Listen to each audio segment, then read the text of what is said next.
Hello CA inter students, कैसे हैं आप सब? क्या हाल चाल है जी आप लोगों के? आई होप सो सब बहुत बढ़िया होंगे।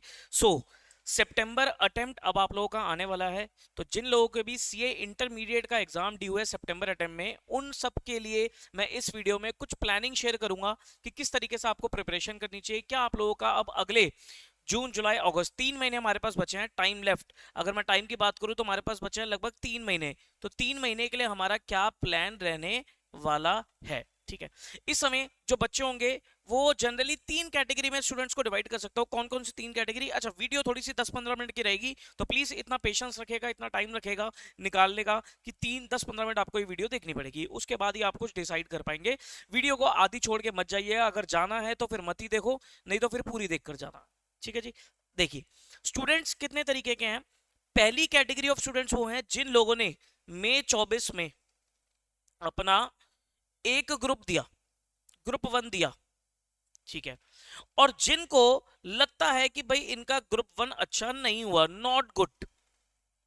देखो, वो भी बच्चे हो सकते हैं जिन्होंने एक ग्रुप दिया, अच्छा हुआ, कोई दिक्कत नहीं है। ग्रुप 2 की वो तैयारी शुरू कर चुके हैं, ग्रुप 2 उनको सितंबर में ड्यू है। आराम से बेफिक्र होकर आप सितंबर अटेम्प्ट के लिए ग्रुप 2 की तैयारी करते चली जाइए। रिजल्ट के बाद एक वीडियो अलग से बनाई जाएगी रिजल्ट के बाद क्या करना है। लेकिन जिन लोगों का भी एग्जाम अच्छा हुआ है, उम्मीद लग रही है एग्जाम क्लियर हो जाएगा ग्रुप 1 का, ग्रुप 2 की तैयारी वो शुरू कर चुके हैं, तो ग्रुप 2 सितंबर में निकाल दीजिए, काम खत्म, ठीक है।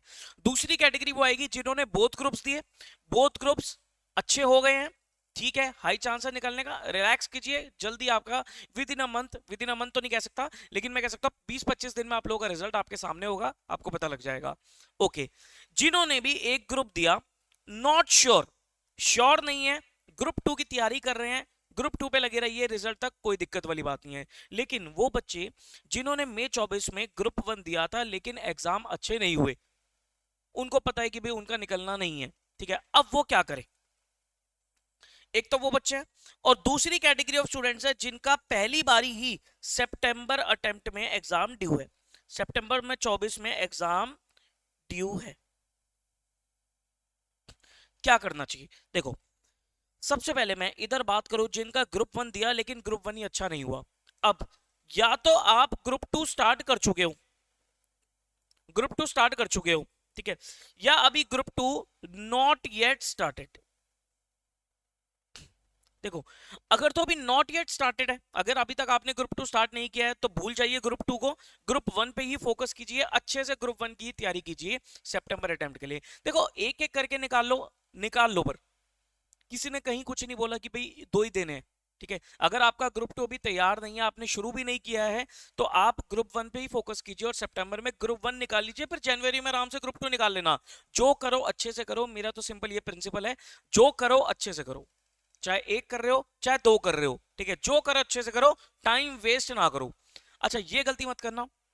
बहुत सारे बच्चे क्या गलती करेंगे, अटेम्प्ट डिले, कि सर सितंबर में एग्जाम ड्यू है, जनवरी में दे दूंगा लेकिन बोल दूंगा। वो कहने वाली बात होती है, वो सिर्फ अपने आप को क्या करते हो ना, आप अपनी सक्सेस को डिले कर रहे हो। क्विट करने की आदत, एक बार क्विट करने की आदत, गिव अप करने की आदत अगर आप लोगों को लग गई, वो आदत कभी सुधरती नहीं है, उसको सुधरने में बहुत टाइम लग जाएगा, ये ध्यान रखना, ठीक है। तो अगर आप लोगों का एग्जाम सितंबर में ड्यू है तो आपको एग्जाम देना है।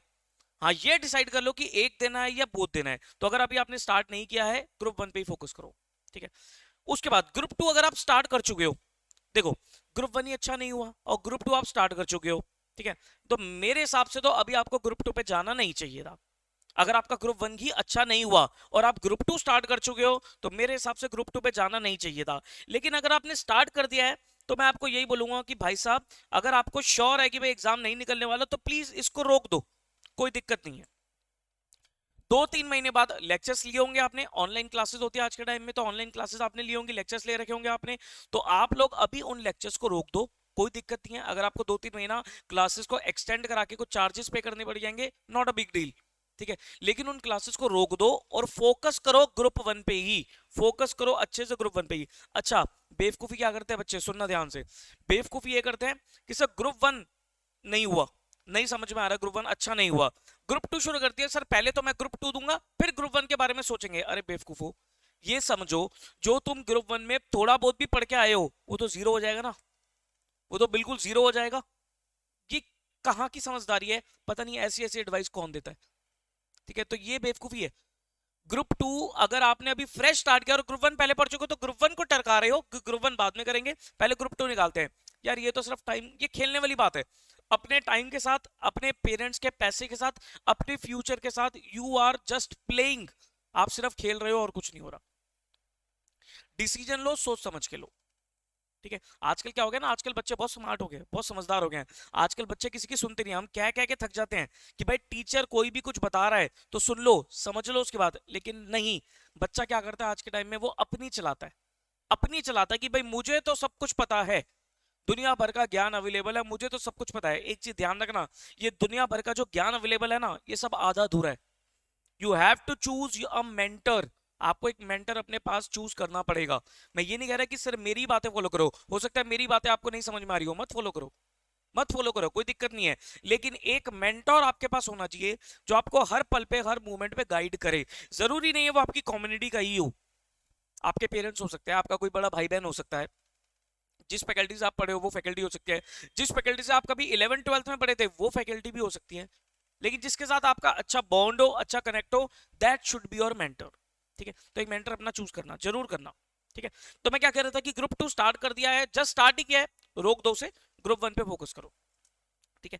उसके बाद जिन लोगों का भी सितंबर 24 में एग्जाम ड्यू है, ओके, अब इनमें भी क्या बच्चे आएंगे कि सर ग्रुप वन कंप्लीट है, ग्रुप वन कंप्लीट हो चुका है, ग्रुप टू या तो स्टार्ट कर दिया है, जस्ट स्टार्टेड, या नॉट येट स्टार्टेड। देखो, अगर आपने ग्रुप टू अभी स्टार्ट किया है, आप समझो ग्रुप टू का ना थोड़ा सा बच्चा क्या करता है ना, इज्जत कम देता है, ये गलत बात है बिल्कुल। जितना टाइम आपको ग्रुप वन पढ़ने में लगता है, मैं उतना तो नहीं कह रहा, लेकिन उसका 80% टाइम आपको ग्रुप टू में भी चाहिए। देखो, कॉस्टिंग अपने आप में बड़ा सब्जेक्ट है, ऑडिट अपने आप में बड़ा सब्जेक्ट है, टेक्निकल सब्जेक्ट है, टाइम मांगता है। एफएम अगेन एक प्रैक्टिकल सब्जेक्ट है, पेपर मुश्किल आ जाता है एफएम का, आसान पेपर होते हुए पेपर मुश्किल आ जाता है। तो ग्रुप टू आपने स्टार्ट अभी जस्ट किया तो आप समझ लो 4 महीने तो चाहिए ही चाहिए, मिनिमम चाहिए 4 महीने पढ़ने के लिए ग्रुप वन। ग्रुप टू यानी कि जून जुलाई अगस्त सितंबर, सितंबर तक तो जाकर आपका पूरा होगा, अच्छे से पूरा होगा। क्योंकि देखो, कोई ये तो है नहीं कि ग्रुप टू को आप थोड़ा सा कम तरीके से करके जाओगे आपका एग्जाम निकलेगा, नहीं, उसको भी आपको ढंग से पढ़ना पड़ेगा ना, ठीक है। तो आपको ग्रुप टू जस्ट अगर आपने स्टार्ट किया है तो उसको रोक दो, ग्रुप वन पे ही अच्छे से क्या करिए, आप फोकस कीजिए, ठीक है जी। उसके बाद अगर स्टार्ट नहीं किया तो फिर तो कोई दिक्कत ही नहीं है, ग्रुप वन पे ही फोकस करो, कंप्लीट हो गया ना, उसको फोकस करो, उसी को अच्छे से प्रिपेयर करो। अगले 3 महीने में लॉट्स ऑफ रिवीजन, अच्छे से रिवीजन करो, सारी चीजें करो, आपका एग्जाम निकलेगा। एक ग्रुप भी आपके हाथ में आएगा ना, आप समझ लेना confidence level will be very high, आपका कॉन्फिडेंस लेवल बहुत हाई हो जाएगा, एक ग्रुप भी अगर आपका निकलता है तो, ठीक है। उसके बाद अगर आपका ग्रुप वन ही अभी चल रहा है ऑनगोइंग,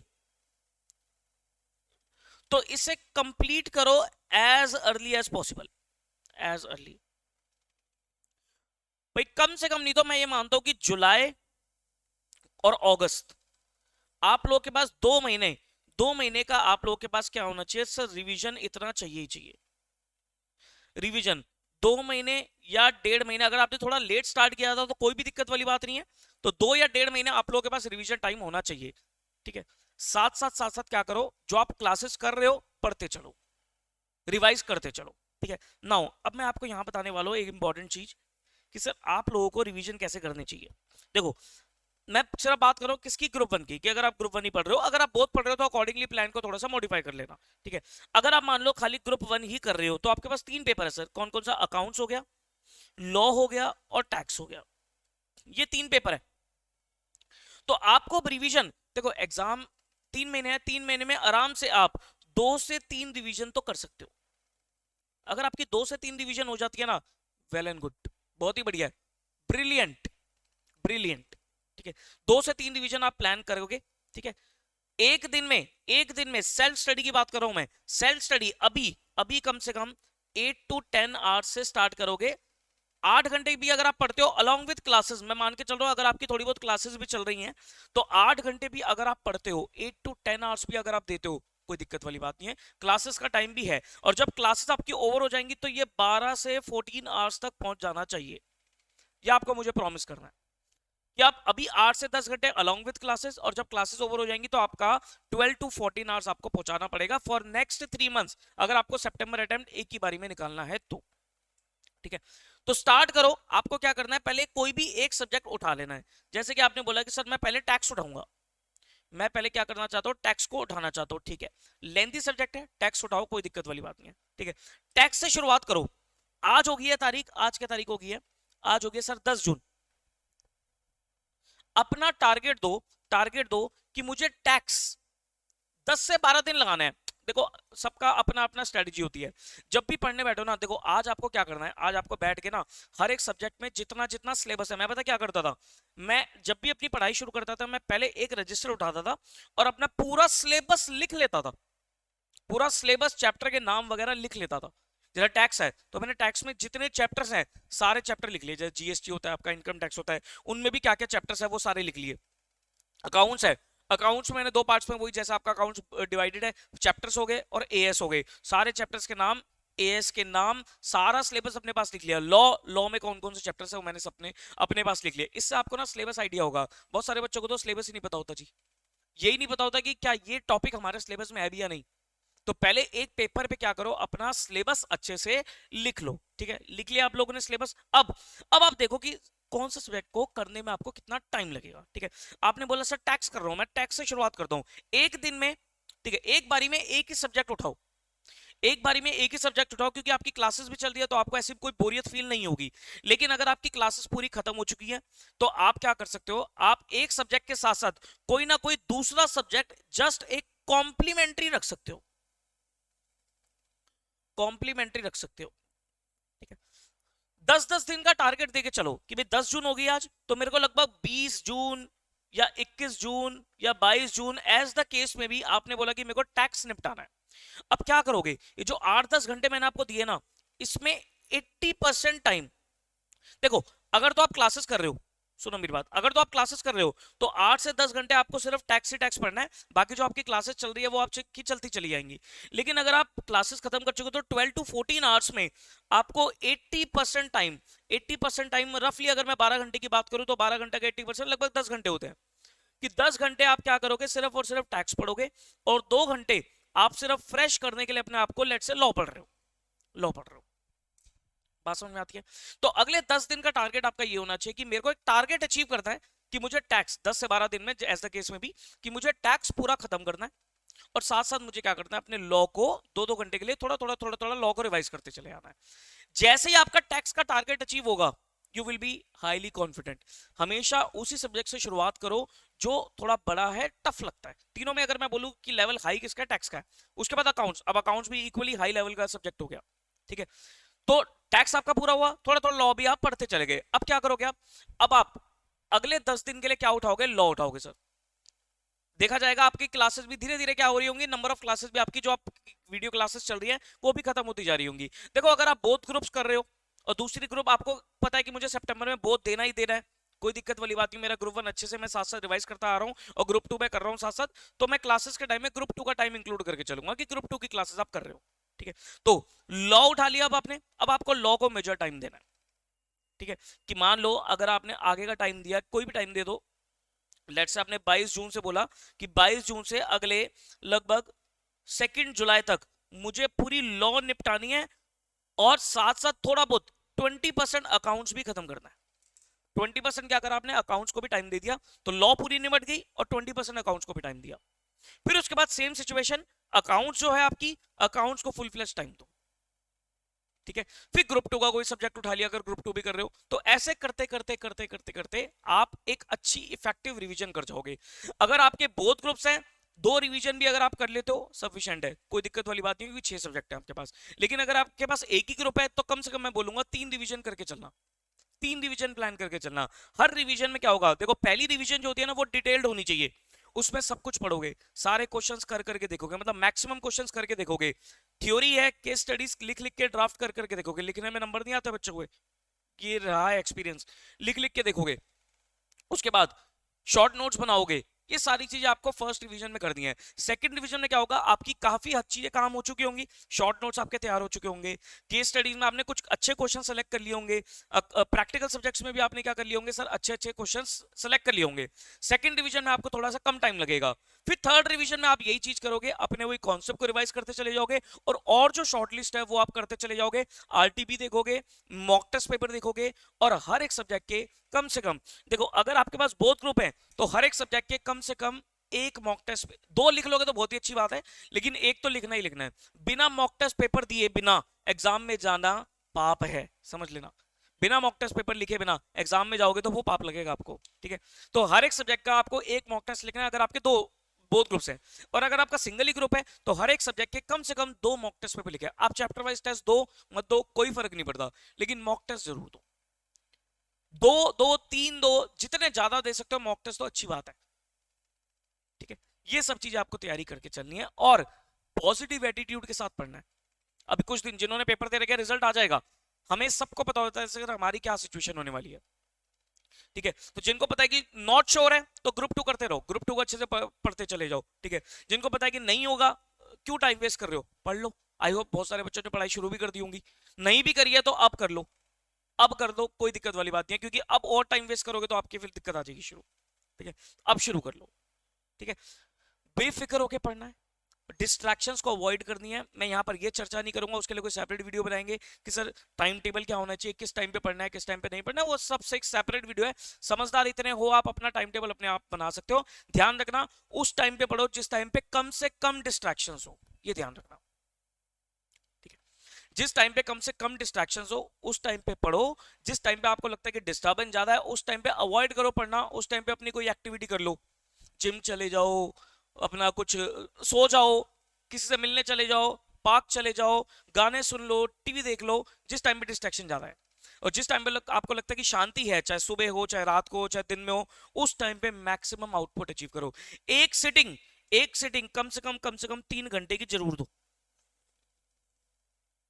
3 घंटे की एक सिटिंग आपकी जरूर होनी चाहिए, 3 घंटे से कम नहीं होनी चाहिए। बच्चे क्या करते हैं 1 घंटा पढ़ेंगे, उसके बाद 15-20 मिनट का ब्रेक लेंगे, फिर 1 घंटा पढ़ेंगे। वो 1 घंटा पढ़ के जो 15-20 मिनट का ब्रेक लिया ना, वो 1 घंटा जो पढ़ा है वो बेकार हो गया। 3 घंटे पढ़ो, 3 घंटे के बाद चाहे तुम आधे घंटे का ब्रेक ले लो, कोई दिक्कत वाली बात नहीं है, लेकिन एक बारी में 3 घंटे जरूर पढ़ो, ठीक है जी। अच्छे से पढ़ाई करो, ऑल द बेस्ट। कोई दिक्कत परेशानी आती है तो नीचे आपको एक नंबर दिखेगा, नहीं तो मैं अपना नंबर लिख देता हूँ,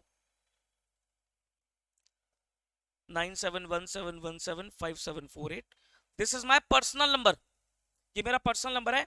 इस पे सिर्फ और सिर्फ क्या करेंगे, आप व्हाट्सएप करेंगे, व्हाट्सएप ओनली। आपकी कोई भी क्वेरी हो, कोई भी डाउट हो, मैं अकाउंट्स पढ़ाता हूं और ऑडिट पढ़ाता हूं, सब्जेक्ट रिलेटेड क्वेरी हो, कोई जनरल क्वेरी हो, पढ़ाई रिलेटेड क्वेरी हो, कुछ भी XYZ क्वेरी हो, तो आप इस पे व्हाट्सएप कर देना, आपको definitely with in 24 hours reply मैं आपको दे दूंगा, ठीक है। कॉल मत करना, अननोन नंबर मैं नहीं पिक करूंगा, लेकिन आप व्हाट्सएप कर देना, आपका नाम, कोर्स, क्वेरी अच्छे से प्रॉपरली लिखना, वॉइस नोट मत भेजना। बच्चे क्या करते हैं वॉइस नोट भेजते हैं, मैं आंसर दूंगा आपको वॉइस नोट में, आप मत भेजना वॉइस नोट, क्योंकि वॉइस नोट फिर इग्नोर होंगे मेरे से। आप लिख के भेजना, आलस छोड़ दो। एक तो ना आलस बहुत बढ़ गया है, हम लोग तो वॉइस नोट इसलिए भेजते हैं because of time constant, time की कमी है, बहुत सारी क्वेरीज देखनी पड़ती है, लेकिन आप लोग के पास इतना टाइम की दिक्कत नहीं है, लेकिन फिर भी आलस है। कौन लिखेगा, अरे लिखो भाई, अभी मैसेज में ही सोचो, अभी किसी और का मैसेज आएगा तब तो आपको पूरी कहानियां लिखनी पड़ेगी, तब लिखने के लिए तैयार हो, लेकिन अगर किसी फैकल्टी को मैसेज करना है, कोई क्वेरी पूछनी है, वो लिखने के लिए तैयार नहीं, उसके लिए वॉइस नोट है, क्वेरी लिखो। वॉइस नोट के लिए मैं बिल्कुल खिलाफ हूं, मैं दूंगा वॉइस नोट क्योंकि मेरी लिमिटेशन है, लेकिन आपके ऊपर कोई लिमिटेशन नहीं है, वॉइस नोट बिल्कुल भी एंटरटेन नहीं किया जाएगा, ठीक है। चलिए, ऑल द वेरी बेस्ट, अच्छे से पढ़ाई करो, बाय बाय।